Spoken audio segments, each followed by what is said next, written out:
माध्यमिक के 2005 के बाद के साथियों का जिनका पुराना पेंशन नहीं है, प्रथम पक्ष में रखता हूं पुराना पेंशन पर और दूसरा रखूंगा सामाजिक सुरक्षा पर वित्तविहीन शिक्षकों का।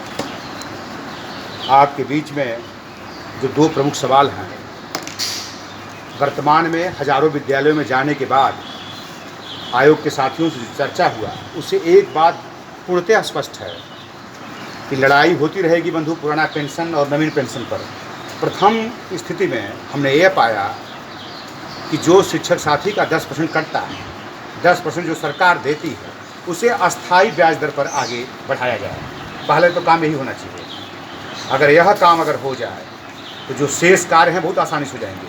मैं एक जानकारी के लिए आपकी बात साझा करूंगा कि आप ध्यान से अगर देखेंगे, अगर वह साथी 30 साल के अंदर नौकरी पा जाता है, आज कोई भी साथी अगर हाई स्कूल का अगर नौकरी पाता है टुडे, तो हमको नहीं लगता कि उसका शुरुआत 45,000 से कम का होगा। अगर वह साथी 33 साल तक अगर नौकरी कर जाए तो यह भी स्वाभाविक है कि 1.5 लाख से कम नहीं होगा।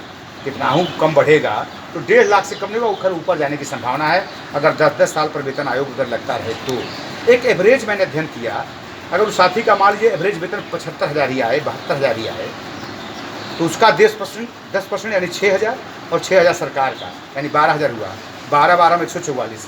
अस्थायी ब्याज दर पर अगर वो लग जाए 9%, 8% GPF का जो होता है, तो 9,000 इसका, 9 चौके 36 यानी 1,53,000 समथिंग। और पहला ही पैसा अगर उस साथी को 32 साल अगर अवसर काम करने को मिले तो लगभग 24 लाख पर है पहला टर्म्स का पैसा।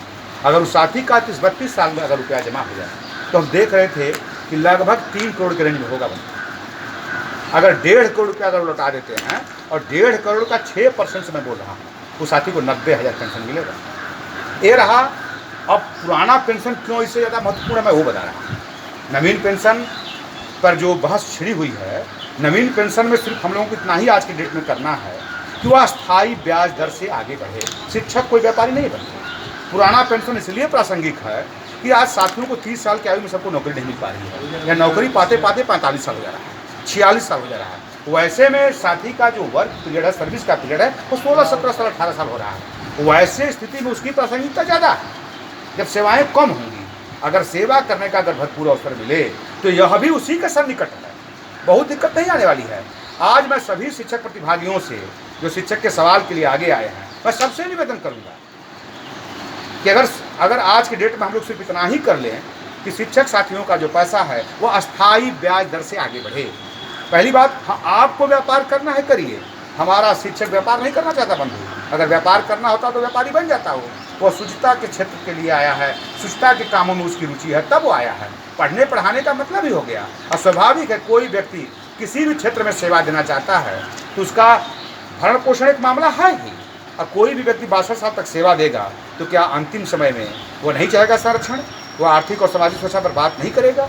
एक साथी आयोग का कह दिया था कि भाई अगर सरकार या मंत्री या MP MLA लेते हैं, अगर वो लेते हैं तो हमको भी चाहिए, नहीं तो वो छोड़ दे। हमने कहा कि बंधु वो प्रतिष्ठित होने का दावा भरते हैं, वह प्रतिष्ठा और पोर्टफोलियो के लिए काम करते हैं, वो छोड़ा या जोड़ा। हम तो जग जाहिर है कि नौकरी करते हैं, हम भरण पोषण के लिए ही काम करते हैं। हाँ, रुचि हमारी है, मैं पढ़ने पढ़ाने के क्षेत्र में हूँ, हमें तो पेंशन चाहिए। उनको लेना है ले या छोड़ दे, लेकिन सेवा देने वाला आदमी, काम करने वाला व्यक्ति स्वाभाविक है कि वो अपना संरक्षण चाहेगा। तो सर्वप्रथम सबकी जिम्मेदारी होनी चाहिए और मैं इस जिम्मेदारी को स्वीकार करता हूँ कि अगर मौका मिलता है इस बात को बढ़ाने का तो पहला मेरा होगा कि जो साथी का पैसा कटता है वो अस्थायी ब्याज दर से आगे बढ़े, जब तक कोई अन्य निर्णय नहीं हो जाता। मेरा मानना है जब तक कोई संघर्ष के माध्यम से कोई अलग से शार्ट आउट नहीं निकलता, तब तक शिक्षक साथियों का पैसा दिखना चाहिए और एक अस्थायी ब्याज दर को उसे आगे बढ़ना चाहिए। अगर यह भी काम प्रारंभ में हो जाए तो भी हम उसके नज़दीक रहेंगे। चलिए, यह रहा अनुदानित साथियों के लिए, 2005 के बाद के साथियों के लिए।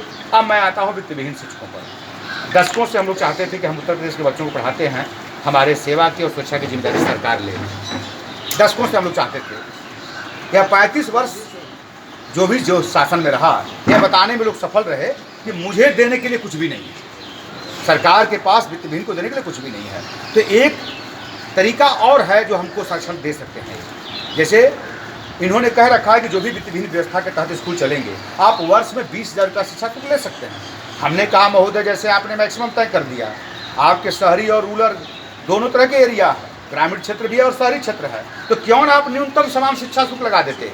एडेड कॉलेज में भी वित्तविहीन और प्योर वित्तविहीन है, और आप कहते हैं कुशल श्रमिक के बराबर 15,000, सहायक अध्यापक का, प्रवक्ता का 20,000, प्रिंसिपल का उससे ज़्यादा। तो आप तय कर लें न्यूनतम समान शिक्षा शुल्क दोनों जगह, और आप ही ने कहा है कुशल श्रमिक, पैसा आप सीधा शिक्षा शुल्क वाला जमा करा लें और कुशल श्रमिक के बराबर हमारा पारिश्रमिक तय कर दें।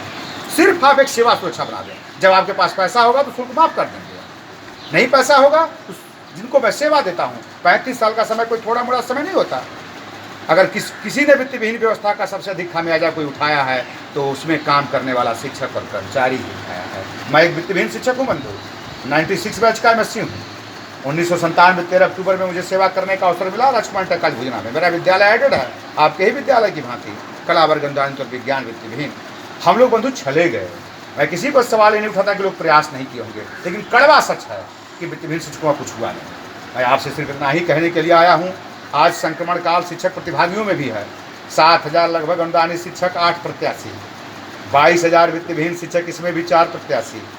वित्तविहीन शिक्षक इकलौता आपके सामने खड़ा है। 3 लोग वह हैं जो विद्यालय का संचालन भी देखते हैं और उसमें अपना नाम भी डलवाए हैं। तो स्वाभाविक है शिक्षक कौन है इसका आप अंदाजा लगा सकते हैं। शिक्षक को सेवा निभावली वेतन चाहिए, जिसमें अन्य कार्य में लिप्त है, नाम चलवा रहा है, उसका तो भाई वह आज भी संचालक है, कल भी उसके बीच के लोग संचालक होंगे, इसका अंदाजा आप लगा सकते हैं। इन्हीं चंद विषयों के साथ हम आए थे।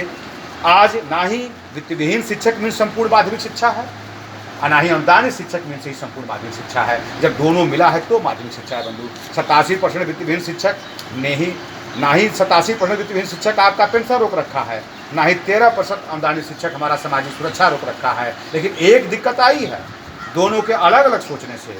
दोनों अगर एक साथ जुड़े तो 100% होंगे। 3.5 लाख इनका और आपकी संख्या 4 लाख से ऊपर बैठती है बंधु, और बड़ा आंदोलन होगा। और सरकारें चुनाव किसी के जीतने और हारने से समस्या नहीं फंसा हुआ है, यह समस्या फंसा हुआ है उस साथी से कि जो दोनों धड़ा को जोड़कर बड़ा आंदोलन कर सके, सरकार के सामने एक मजबूत सवाल खड़ा कर सके। वैसे साथी के अभाव में सवाल छूट रहे हैं, क्योंकि जब तक दोनों धड़ा एक साथ नहीं आएगा, जो दोनों साथियों का जो भरोसा नहीं जीत पाएगा, वो बड़ा आंदोलन कर ही नहीं सकता। अच्छा, 87% शिक्षक मुख्य धारा में अगर आ जाते तो क्या आंदोलन बड़ा नहीं होता? क्या आपको यह सिंपैथी रखने में आपत्ति होना चाहिए कि साथी को कुछ मिल जाए, उसका सामाजिक संरक्षण हो जाए? ना ही आपका उसमें कुछ लगना है, ना ही आपके पुराना पेंशन में वित्तविहीन शिक्षकों को कुछ लगना है। हम लोग एक दूसरे के पूरक बने, हम एक दूसरे के पूरक हैं भी, एक दूसरे के सहयोगी भी हैं। विद्यालय में आपके ही बीच में वो साथी काम करता है, आपके ही साथ पैरेलल चलता है, लेकिन वह छूट गया है बंधु। उसे मुख्य धारा में लाने से आंदोलन भी बड़ा होगा और वह साथी प्रसन्न भी होगा। तो मैं उसके सामाजिक संरक्षण के लिए काम कर रहा हूँ। समान शिक्षा शुल्क पर मैं काम कर रहा हूँ कि अगर आपके पास पैसा नहीं है तो समान शिक्षा शुल्क लगाइए, टेलीविजन जमा कराइए और वेतन तय करिए। और हम लोग जब तक पेंशन पर कोई ठोस पहल नहीं होता है तब तक वह पैसा अस्थायी ब्याज दर पर आगे बढ़े।